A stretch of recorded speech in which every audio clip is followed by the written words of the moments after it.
Storyteller Fiery Eyes Episode 1.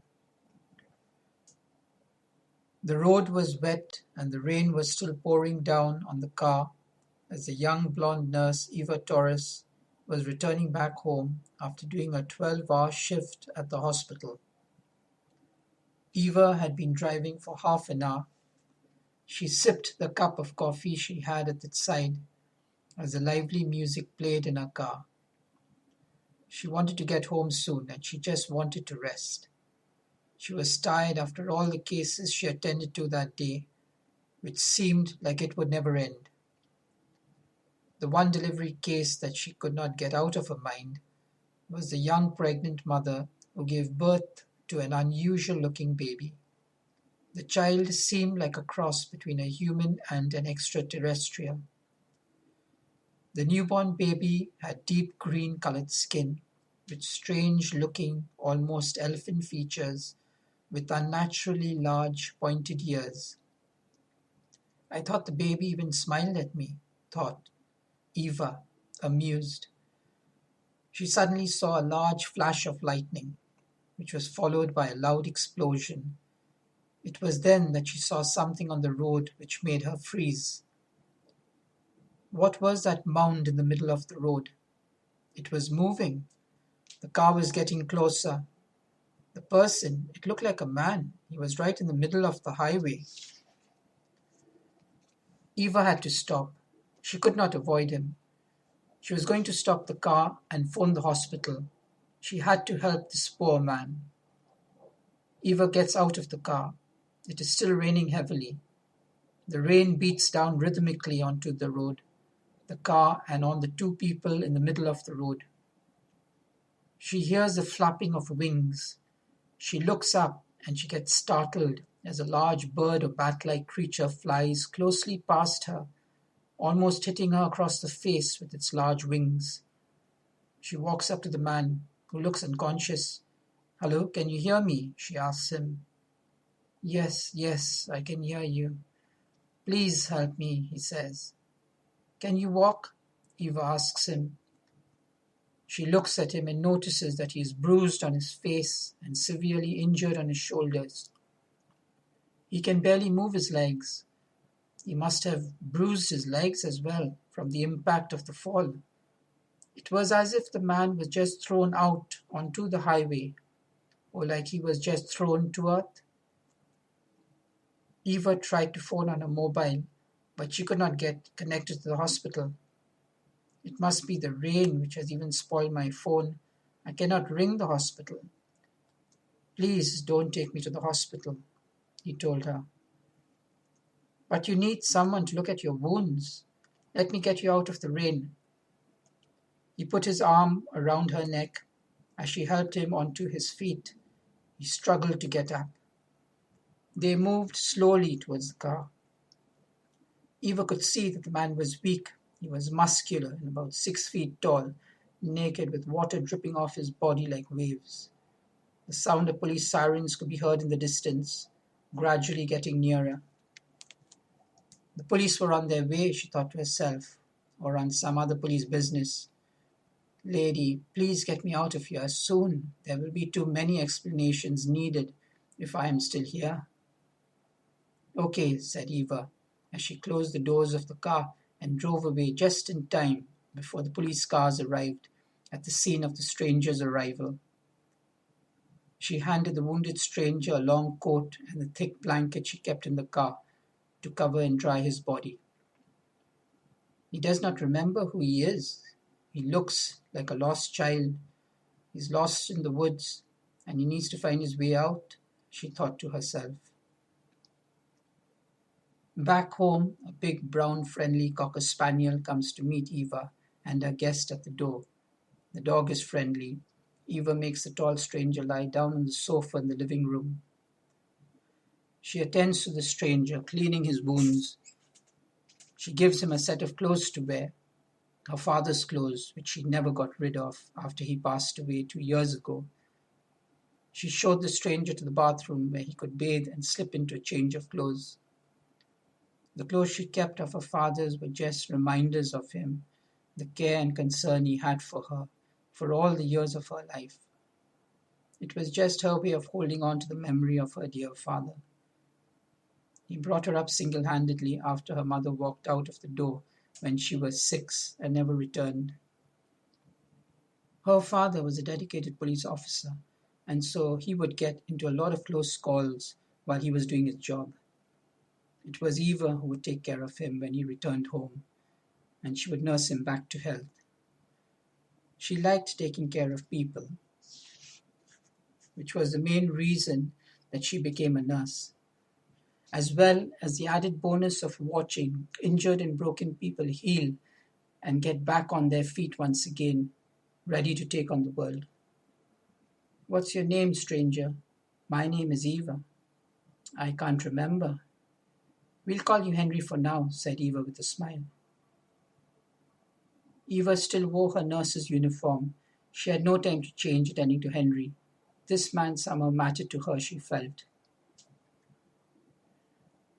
There was a knock on the door. The dog was the first to rush to the door, barking. The rain had not yet lessened. It was still raining heavily, with flashes of lightning lighting up the summer sky like a fireworks display. "I wonder who that could be," said Eva, walking towards the door. She turned to Henry and said, "We'll just say that you are my cousin Henry, who is visiting me from out of town." "Hi, Olivia," said Eva, opening the door to see her neighbor standing in the rain with a pink umbrella and with a pack of food in her hand.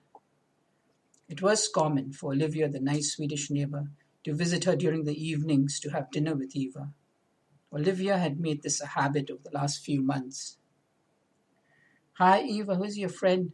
Will you not introduce me?" says the pretty blonde girl. "I'm sorry. Olivia, meet my cousin Henry," said Eva, turning to the wounded man lying on the sofa.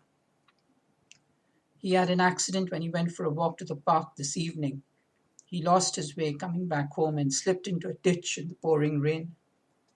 I was really shocked to see Henry walking back in the rain when I was returning from work. We need to get your mobile phone so that you can contact me if you're in trouble, Henry," said Eva, turning to the injured man on the sofa. "I'm Olivia, and I'm pleased to meet you. I come back home early from work. I work in the primary school down the road," says a tall young Swedish girl. "Would you like a bowl of soup?" she asks the stranger. "Yes, I would. That's a good idea."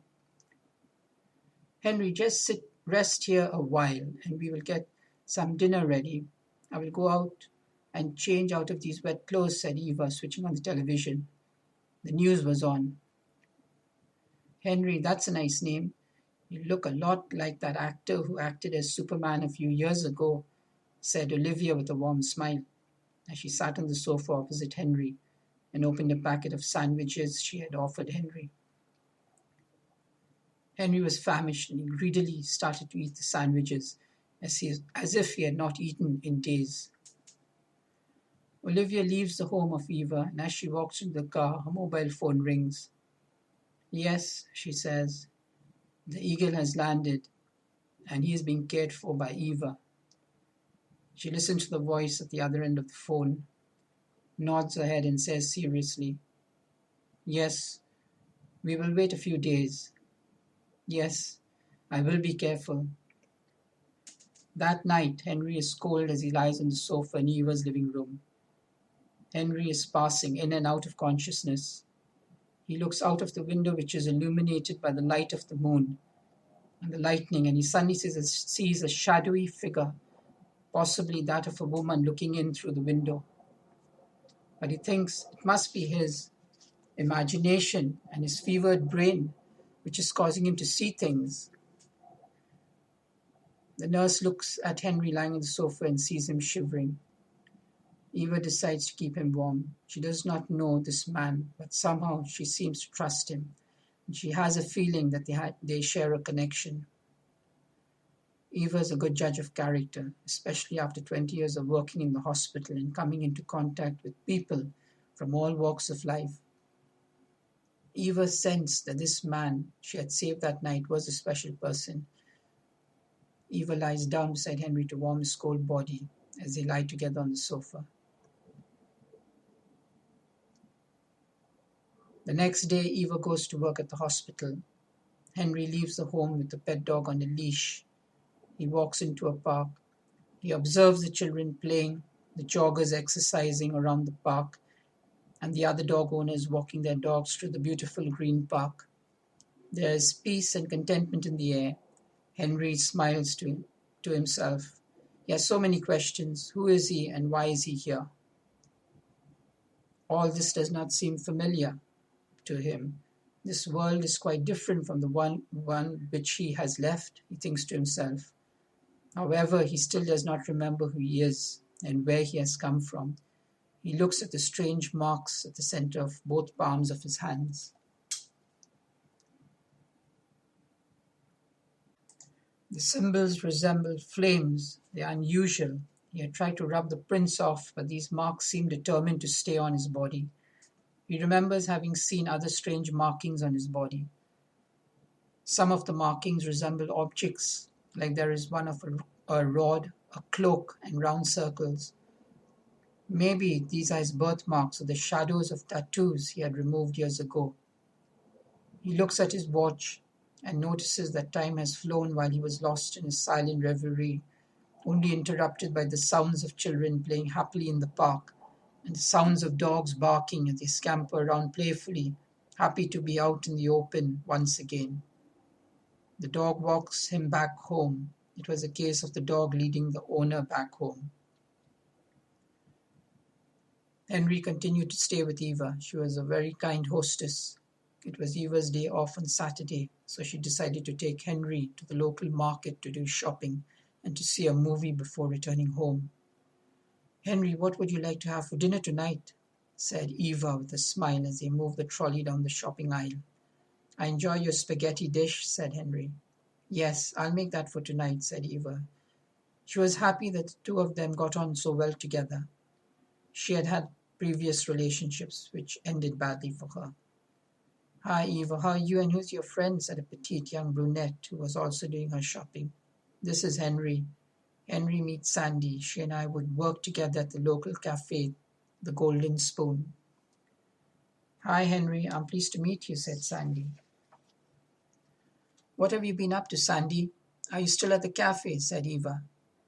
"Yes, I'm still working there." "Are you working anywhere, Henry? We need someone to work at the cafe. You remember the lazy lout who worked at the cafe?